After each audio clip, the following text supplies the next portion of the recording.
Halo pemirsa TVR Parlemen dimanapun Anda berada, berjumpa lagi dengan program yang menyajikan informasi terpercaya seputar dinamika parlemen di Indonesia, yakni dari Kompleks Parlemen.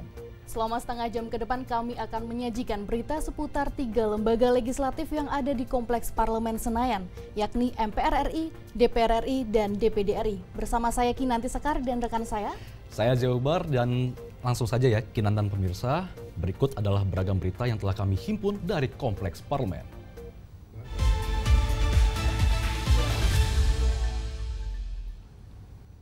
Zia, belakangan lembaga parlemen tanah air mendapat sorotan dari masyarakat yang menuntut adanya perubahan terhadap DPR RI ke arah yang lebih baik. DPR RI sebagai perwakilan rakyat tentunya mendengar dan menerima segala aspirasi dari masyarakat, ya Zia. Ya benar sekali Kinan, seperti aspirasi dari mahasiswa dari berbagai universitas yang diterima langsung oleh pimpinan DPR RI di Kompleks Parlemen. Di mana Wakil Ketua DPR RI Sufmi Dasko Ahmad, Cucun Ahmad Syamsurijal, dan Saan Mustopa menerima aspirasi dan berdialog dengan mahasiswa yang tergabung dalam beberapa organisasi kemahasiswaan. Salah satu yang menjadi tuntutan dari mahasiswa ini terkait fungsi legislasi DPR RI dalam menyusun undang-undang, yakni rancangan undang-undang perampasan aset. Wakil Ketua DPR RI, Koordinator Bidang Industri dan Pembangunan mengungkapkan DPR RI berkomitmen untuk membahas penyusunan RUU perampasan aset. Ya, pimpinan DPR RI juga menerima aspirasi lainnya dari mahasiswa yang berkomitmen untuk menindaklanjuti aspirasi tersebut bersama dengan pemerintah. Berikut informasi selengkapnya. Sejumlah BEM dan organisasi kemahasiswaan menyampaikan aspirasi kepada DPR RI yang diterima langsung oleh pimpinan DPR. Aspirasi-aspirasi tersebut akan ditindaklanjuti DPR RI untuk kepentingan rakyat dan bangsa Indonesia. Wakil Ketua DPR RI Saan Mustopa mengungkapkan, salah satu aspirasi mahasiswa terkait penyusunan RUU perampasan aset. DPR RI berkomitmen membahas RUU tersebut, namun DPR harus menyelesaikan pembahasan RUU yang berkaitan lebih dulu agar kedepannya tidak terjadi tumpang tindih regulasi. Saan juga memastikan DPR RI berkomitmen menjaga demokrasi dan supremasi sipil serta terus berbenah agar semakin akuntabel, transparan, dan profesional dalam menjalankan amanat sebagai wakil rakyat. Maka yang pertama akan diselesaikan dalam waktu yang cepat adalah KUHP. Dan setelah itu baru kita akan masuk dalam undang-undang perampasan aset. Karena ini terkait, 4 undang-undang ini terkait perampasan aset, KUHP, TPPU, dan Tipikor. Sementara Wakil Ketua DPR RI Sufmi Dasko menyatakan, pimpinan DPR memberikan ruang bagi perwakilan BEM dan organisasi kemahasiswaan menyampaikan aspirasi dan tentunya menanggapi aspirasi-aspirasi tersebut secara cermat. DPR RI akan berkomunikasi dengan pemerintah agar perwakilan mahasiswa bisa berdialog dan menyampaikan aspirasi secara langsung pada pemerintah. Dan sudah kami terima dengan baik dan sudah kami tanggapi. Dan kami juga sudah bersepakat untuk beberapa hal. Permintaan yang DPR harus berkomunikasi dengan pemerintah. Tadi kami sudah sambungkan juga dengan pihak pemerintah. Dodi, Zikri, dan Denus TVR Parlemen melaporkan. Sebagai anggota parlemen yang mewakili rakyat konstituen di daerah pemilihan, tentunya sudah menjadi tugas dari anggota DPR RI untuk mendengar dan menindaklanjuti aspirasi masyarakat, ya Zia. Ya benar sekali Kinan, di sini DPR RI telah membuka ruang untuk berdialog dengan masyarakat, mendengarkan secara serius apa saja yang menjadi aspirasi atau tuntutan dari masyarakat. Seperti tuntutan 17+8 yang digaungkan masyarakat terhadap pemangku kepentingan baik di tingkat eksekutif, legislatif, dan juga yudikatif. Benar sekali Zia, merespon tuntutan 17+8 masyarakat, pimpinan DPR RI telah melakukan rapat konsultasi dengan seluruh fraksi di DPR RI. Hasilnya terdapat 6 poin yang disepakati DPR RI untuk merespon tuntutan masyarakat terhadap DPR RI. Ya, diantaranya adalah penghentian tunjangan rumah bagi anggota DPR RI dan moratorium kunjungan kerja luar negeri anggota DPR RI. DPR RI juga berkomitmen untuk memperkuat transparansi dan partisipasi publik yang bermakna dalam proses legislasi dan kebijakan lainnya. Berikut informasi selengkapnya. Merespon tuntutan 17+8 oleh berbagai kalangan masyarakat, Wakil Ketua DPR RI Sufmi Dasko Ahmad menyampaikan, berdasarkan rapat konsultasi pimpinan DPR RI dengan seluruh fraksi di DPR, DPR RI menyepakati penghentian tunjangan perumahan dan moratorium kunjungan kerja luar negeri anggota DPR RI. Dalam konferensi pers di Gedung DPR RI Senayan, Jakarta, Sufmi Dasko menjelaskan, penghentian tunjangan perumahan anggota DPR RI terhitung sejak 31 Agustus 2025 dan moratorium kunjungan kerja luar negeri terhitung sejak 1 September 2025, kecuali menghadiri undangan kenegaraan.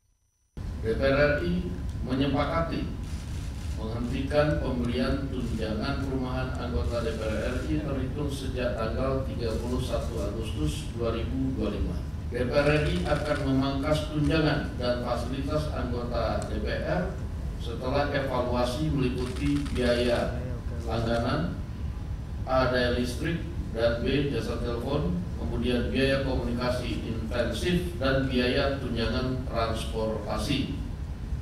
Anggota DPR RI yang telah dinonaktifkan oleh partai politiknya tidak dibayarkan hak keuangannya. 6.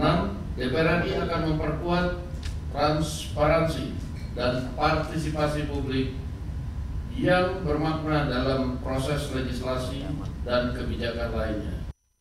Sebagai bentuk transparansi, Sufmi Dasko menyampaikan berbagai evaluasi dari rincian komponen tunjangan yang diterima anggota Dewan dan hal lainnya akan disampaikan kepada publik melalui awak media.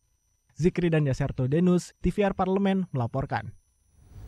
Ya, kalau kita lihat dari informasi tadi, dengan adanya tuntutan masyarakat ini, DPR RI tidak tinggal diam saja ya Zia ya. Namun mendengar, menindaklanjuti dan mengevaluasi apa yang menjadi tuntutan masyarakat. Ya, benar sekali Kinan, dan tentunya dalam melaksanakan tugas dan fungsinya, DPR RI memperjuangkan aspirasi publik sehingga kebijakan yang dihasilkan mengutamakan kepentingan bangsa dan juga negara. Seperti kinerja legislasi DPR RI yang melibatkan partisipasi masyarakat dalam merancang RUU Perlindungan Pekerja Rumah Tangga atau RUU PPRT. Benar sekali Zia, sebelumnya DPR RI telah menyerap aspirasi dari para pekerja rumah tangga, penyalur tenaga kerja hingga Kementerian Sosial dan BPJS. RUU PPRT ini nantinya akan menjadi dasar hukum perlindungan bagi para pekerja rumah tangga. Ya, di mana para pekerja rumah tangga ini nantinya akan mendapatkan jaminan sosial dan perlindungan kerja yang dijamin oleh negara. Untuk selengkapnya berikut informasi yang dihimpun dari Kompleks Parlemen. Badan Legislasi DPR RI menegaskan komitmennya untuk menghadirkan perlindungan bagi pekerja rumah tangga atau PRT dengan terus membahas RUU Perlindungan Pekerja Rumah Tangga atau PPRT sebagai bentuk kehadiran negara melindungi pekerja sektor informal.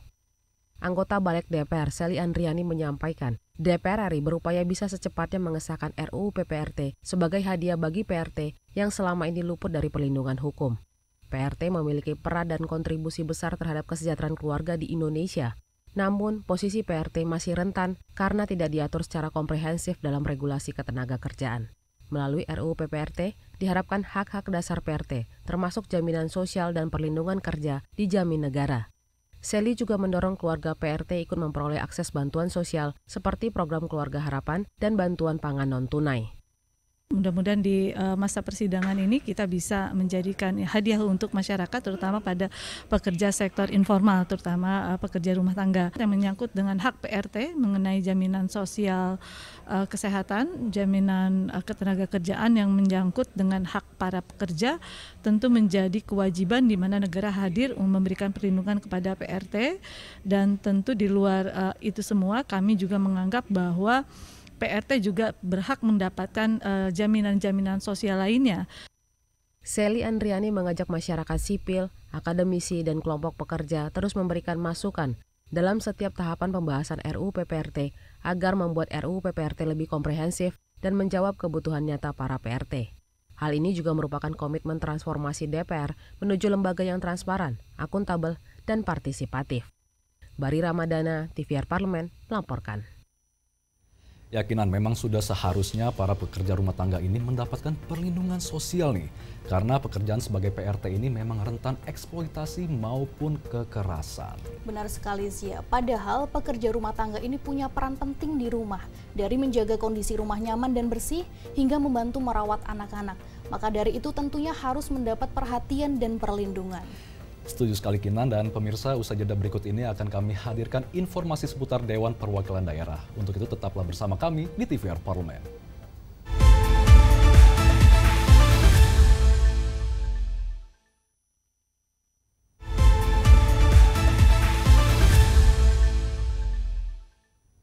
Pemirsa, masih dari Kompleks Parlemen.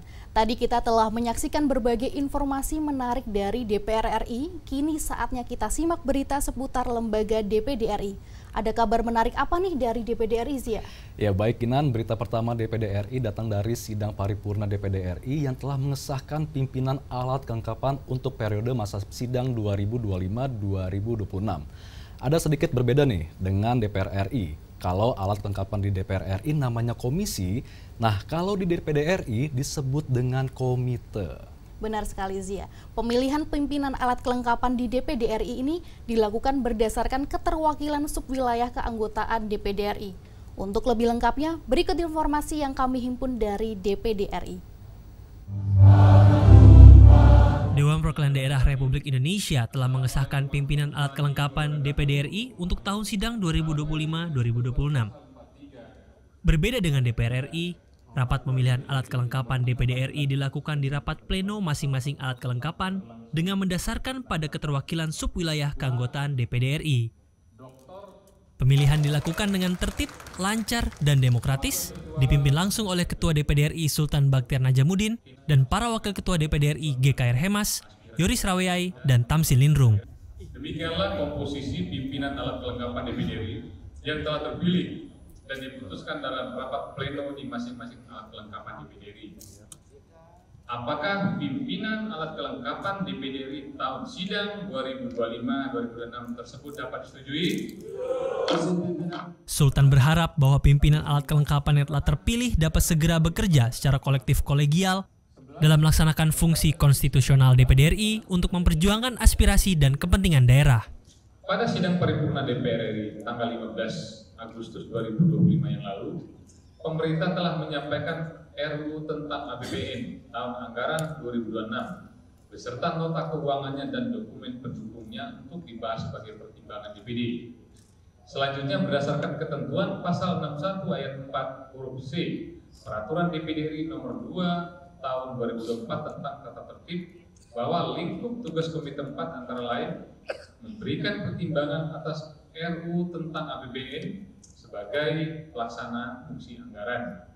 Pada akhir sidang, pimpinan DPD RI juga menyerahkan rancangan undang-undang tentang APBN tahun anggaran 2026 beserta nota keuangannya dan dokumen pendukungnya dari pemerintah untuk dibahas sebagai pertimbangan DPD RI kepada Komite 4 DPD RI. Tim Liputan DPD RI melaporkan dari Senayan, Jakarta. Pemirsa, di tengah situasi yang penuh sorotan dari masyarakat saat ini, kita harapkan semoga penyegaran pimpinan alat kelengkapan Dewan DPD RI mampu bekerja lebih cepat dan efisien dalam memperjuangkan kepentingan masyarakat daerah. Ya, setuju banget Kinan, dan tentunya ini menjadi harapan kita semua agar pimpinan alat kelengkapan terpilih dapat segera bekerja secara kolektif kolegial dalam memperjuangkan kerja konstitusional DPD RI. Baik pemirsa, kita beralih ke informasi selanjutnya dari DPD RI yang menegaskan komitmennya untuk mempercepat pembangunan infrastruktur di wilayah daerah istimewa Yogyakarta dan Jawa Tengah bagian selatan atau disingkat JASELA.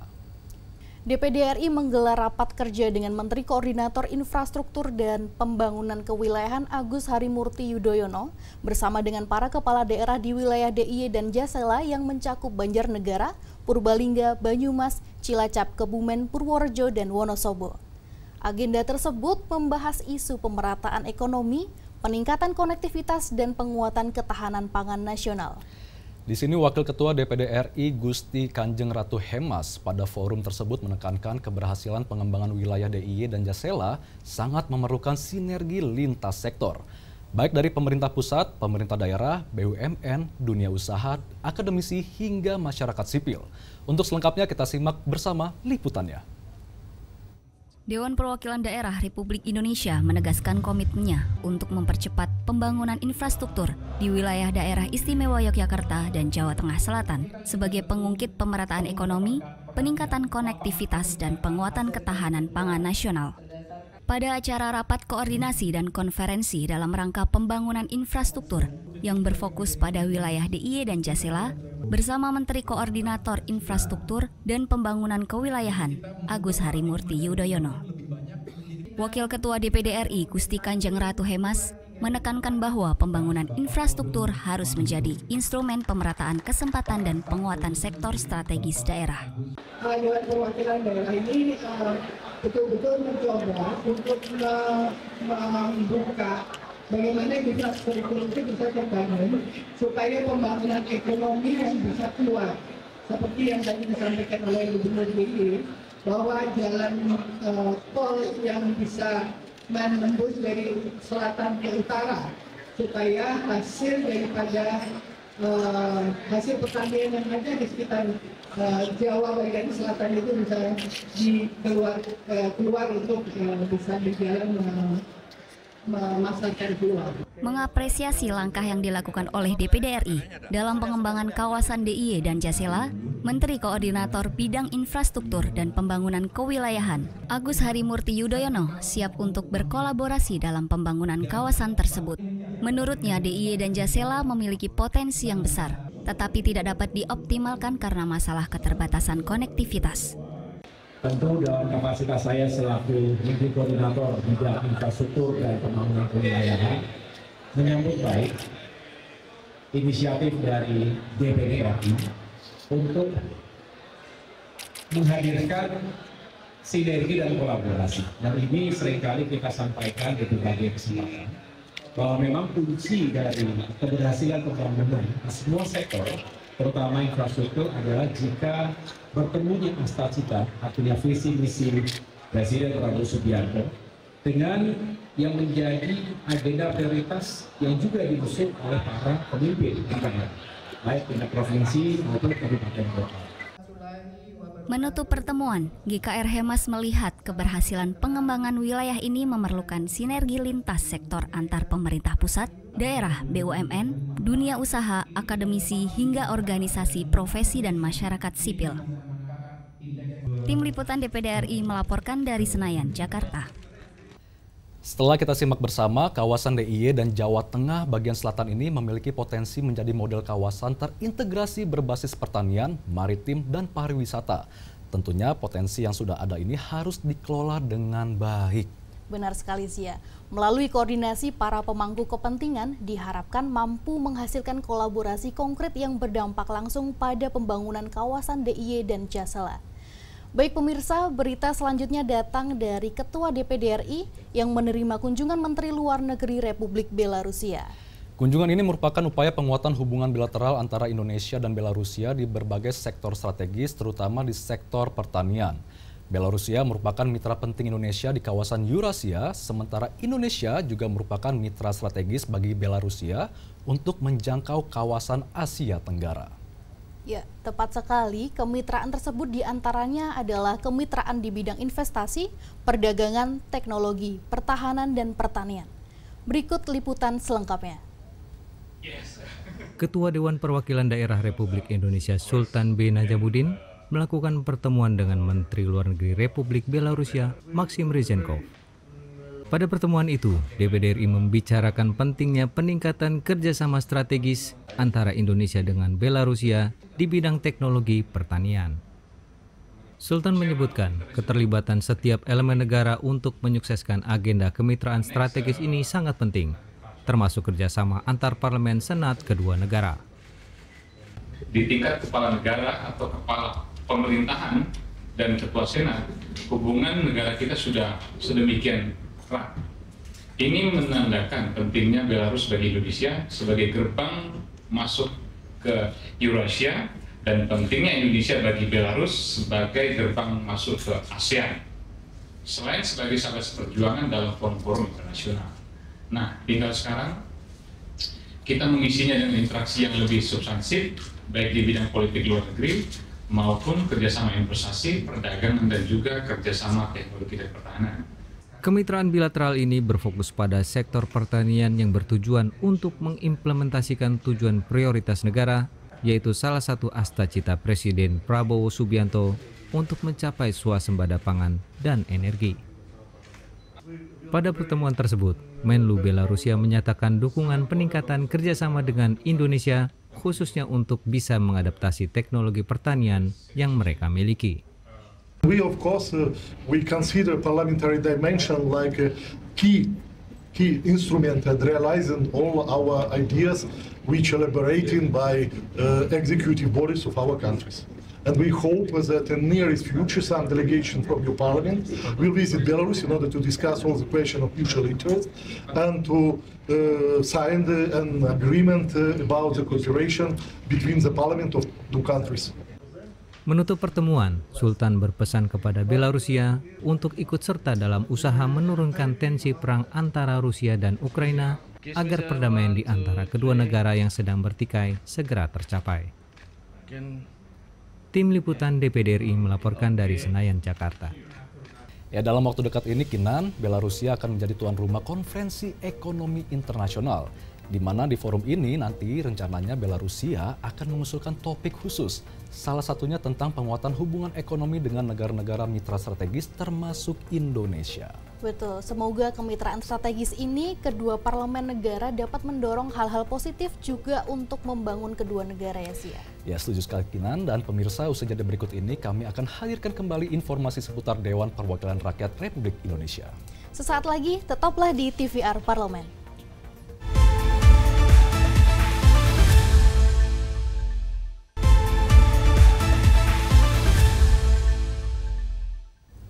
Terima kasih sudah tetap bersama kami dari Kompleks Parlemen, pemirsa. Komisi 4 DPR RI menyoroti tren penggunaan pupuk organik yang mulai meningkat. Dalam kunjungan kerja ke Karawang, Jawa Barat, Komisi 4 DPR RI berupaya menyerap aspirasi produsen pupuk, distributor hingga petani penerima pupuk subsidi. Dengan masuknya pupuk organik bersubsidi, petani berpotensi beralih ke pupuk organik yang dinilai memiliki banyak keunggulan, terutama ramah lingkungan dan menjaga kesuburan tanah.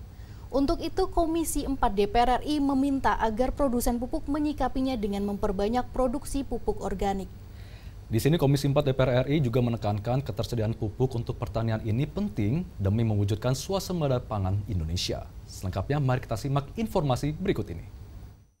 Dalam Perpres Tata Kelola Pupuk Bersubsidi, pemerintah memasukkan pupuk organik sebagai bagian pupuk yang disubsidi. Dengan adanya kebijakan itu, anggota Komisi 4 DPR RI mengimbau produsen pupuk memperhatikan dan menyikapi tren peralihan penggunaan pupuk anorganik ke pupuk organik oleh petani secara cermat. Komisi 4 DPR mengunjungi PT Pupuk Kujang, salah satu produsen pupuk yang menghasilkan pupuk organik untuk disalurkan ke Jawa Barat dan Banten. Komisi 4 DPR ingin menyerap aspirasi dari perusahaan, distributor, dan petani penerima subsidi. Firman Subagio menyampaikan, produksi pupuk dalam negeri harus ditingkatkan untuk memenuhi kebutuhan petani. Dengan masuknya pupuk organik dalam pupuk bersubsidi, berpotensi membuat petani juga memilih pupuk organik karena lebih ramah lingkungan. Untuk itu, Firman mendorong produsen pupuk dalam negeri memperbanyak produksi pupuk organik untuk memenuhi kebutuhan petani.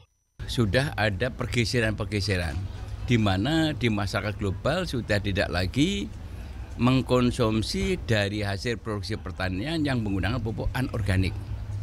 Sudah bergeser menggunakan pupuk organik. Nah, ini yang harus kita antisipasi ke depannya seperti apa.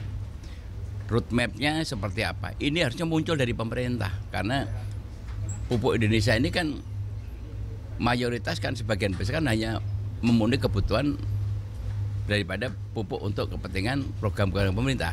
Roadmap yang dibuat oleh pupuk Indonesia seperti apa, dan kemudian pemerintah seperti apa, kemudian nanti diberikan dukungan secara politik oleh DPR. Firman Subagio mengingatkan, untuk mendukung terwujudnya program swasembada pangan, seluruh stakeholder harus bisa menjaga ketersediaan pupuk sebagai salah satu unsur penting dalam pertanian. Pengembangan produksi jenis pupuk harus terus disesuaikan dengan kebutuhan petani di lapangan. Rian Indrayana, TVR Parlemen, melaporkan. Tentunya dengan tren meningkatnya permintaan produk pertanian organik, maka kebutuhan pupuk organik juga meningkat ya Zia. Semoga dengan adanya langkah antisipatif pemerintah dan produsen pupuk, kebutuhan pupuk organik dan anorganik bersubsidi ini dapat terpenuhi dan terdistribusi dengan tepat sasaran. Ya benar sekali Kinan, karena untuk mewujudkan program swasembada pangan memang dibutuhkan pupuk berkualitas untuk mendapatkan hasil pangan yang berkualitas. Kita beralih ke informasi selanjutnya, pemirsa, datang dari Komisi 5 DPR RI yang menekankan pentingnya peta air nasional dan optimalisasi fungsi bendungan. Komisi 5 menilai peta air nasional sangat krusial sebagai langkah strategis untuk mengatasi persoalan banjir. Peta air nantinya akan menjadi dasar perencanaan pembangunan infrastruktur sumber daya air. Di samping itu, Komisi 5 juga mendorong optimalisasi fungsi bendungan agar dapat memberi banyak manfaat kepada masyarakat. Berikut informasi selengkapnya. Sebagai langkah strategis dalam mengatasi banjir, Komisi 5 DPR RI mendorong Kementerian Pekerjaan Umum menyusun peta air nasional dan optimalisasi fungsi bendungan.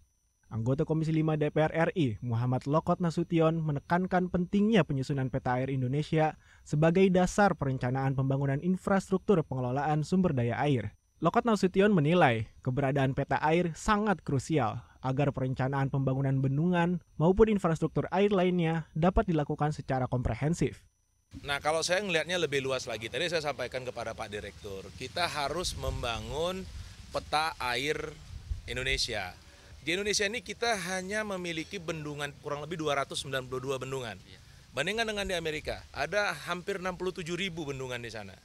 Kalau kita sudah punya peta air, maka terkait dengan bendungan atau apapun yang mau dibangun terkait infrastruktur untuk penanganan banjir, irigasi, air baku, ini bisa kita rencanakan secara komprehensif. Kami diberi masukan, tapi yang dari dasar utama itu adalah peta air Indonesia. Sementara itu, anggota Komisi 5 DPR RI Marlin Maisarah menyampaikan Komisi 5 telah mendalami kendala yang dihadapi dalam mengoptimalkan fungsi bendungan seperti permasalahan sampah dan normalisasi sungai. Menurutnya, permasalahan tersebut harus segera diatasi oleh pemerintah pusat. Sudah mendalami masalah-masalah yang harus diselesaikan, yaitu salah satunya kita harus banyak normalisasi sungai-sungai, urusan sampah juga yang harus kita selesaikan. Jadi nanti bisa kita ajukan ke pusat apa saja yang harus diselesaikan. Dari Ciawi Bogor, Tuguh Biantoro, TVR Parlemen melaporkan. Ya, harapannya dengan adanya peta air nasional, pembangunan infrastruktur air lebih terarah, terencana, dan berkesinambungan ya Zia. Ya, setuju Kinan, dan semoga fungsi bendungan dapat dioptimalisasi agar dapat mencegah banjir juga nih. Dan pemirsa, berita selanjutnya, Kinan dan pemirsa datang dari Komisi 10 DPR RI yang menyoroti isu kesejahteraan tenaga pendidik khususnya dosen non-ASN. Komisi 10 DPR RI meminta Kementerian Pendidikan Tinggi, Sains dan Teknologi untuk memperhatikan kesejahteraan tenaga dosen baik ASN maupun non-ASN. Setelah tunjangan kinerja bagi dosen ASN, Komisi 10 mendorong adanya kenaikan tunjangan sertifikasi bagi dosen perguruan tinggi swasta. Selain itu, Komisi 10 DPR RI juga akan mengawal anggaran pendidikan agar terdistribusi dengan tepat untuk meningkatkan kualitas pendidikan di tanah air. Berikut informasi selengkapnya dari Kompleks Parlemen. Kesejahteraan dosen non-ASN dinilai kurang mendapat perhatian. Komisi 10 DPR RI mendorong pemerintah untuk meningkatkan kesejahteraan dosen dengan formula menaikkan tunjangan sertifikasi dosen non-ASN. Wakil Ketua Komisi 10 DPR RI Lalu Hadrian Irvani mendorong pemerintah melalui Kementerian Pendidikan Tinggi, Sains dan Teknologi untuk meningkatkan kesejahteraan dosen perguruan tinggi swasta. Setelah tunjangan kinerja dosen ASN terrealisasi, Lalu Hadrian mendorong tunjangan sertifikasi bagi dosen perguruan tinggi swasta untuk diperjuangkan agar mendapatkan kenaikan. Lalu Hadrian menilai diperlukan komitmen pemerintah dalam upaya meningkatkan kesejahteraan pengajar, termasuk dosen perguruan tinggi swasta. Menurutnya, kesejahteraan dosen turut mendukung terwujudnya generasi emas tahun 2045. Ya, tentu kami terus berjuang. Di tahun ini juga Kementerian Pendidikan Tinggi, Sains dan Teknologi sudah membayar tukin. Kemudian ya tentu sertifikasi dosen dinaikkan. Mudah-mudahan fiskal kita cukup agar 2026 nanti juga akan semakin naik. Prinsipnya guru dan dosen harus sejahtera. Kalau mereka tidak sejahtera, maka kita hanya mimpi untuk memperoleh generasi emas. Nah, oleh sebab itu kami di Komisi 10 terus berkomitmen untuk meningkatkan kesejahteraan guru dan dosen dalam rangka apa? Mempersiapkan generasi penerus bangsa ini menuju Indonesia Emas 2045. Lalu Hadrian menegaskan Komisi 10 DPR RI melalui Panja PTKL akan mengawal penggunaan anggaran pendidikan 20% agar terdistribusi secara merata ke seluruh sektor pendidikan yang saat ini dinilai lebih menguntungkan perguruan tinggi, kementerian, lembaga. Dari Palembang, Sumatera Selatan, Panji Prabowo, TVR Parlemen melaporkan. Pemirsa, kualitas pendidikan itu memang sangat tergantung dari kualitas para tenaga pendidik ya Zia. Diharapkan dengan adanya peningkatan kesejahteraan para dosen ini, baik dosen ASN maupun non-ASN dapat meningkatkan mutu pendidikan tinggi perguruan tinggi.